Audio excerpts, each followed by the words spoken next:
Barley అవిసె గింజల లడ్డు. తయారు చేసుకోవడానికి కావాల్సిన పదార్థాలు: బార్లీ గింజలు, పల్లీలు, అవిసె గింజలు, యాలక్కుల పొడి, బెల్లం, డ్రై ఫ్రూట్స్, నెయ్యి.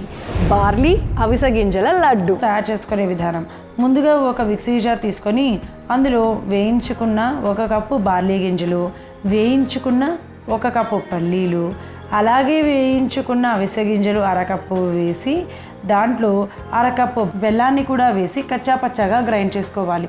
ఇప్పుడు గ్రైండ్ చేసుకున్న మిశ్రమాన్ని ఒక బౌల్లోకి తీసుకొని అందులో యాలక్కుల పొడి, డ్రై ఫ్రూట్స్, నెయ్యి వేసి కలుపుకొని చక్కగా లడ్డూల్లాగా చుట్టుకుంటే యూరినరీ ఇన్ఫెక్షన్స్ను, అధిక కొవ్వును తగ్గించడమే కాకుండా శరీరానికి హై ప్రోటీన్ను అందించి నీరసాన్ని తగ్గించి వడదెబ్బ తగలకుండా చేయడమే కాకుండా శరీరానికి ఎంతో చలవ చేసేటువంటి బార్లీ అవిసె గింజల లడ్డు రెడీ.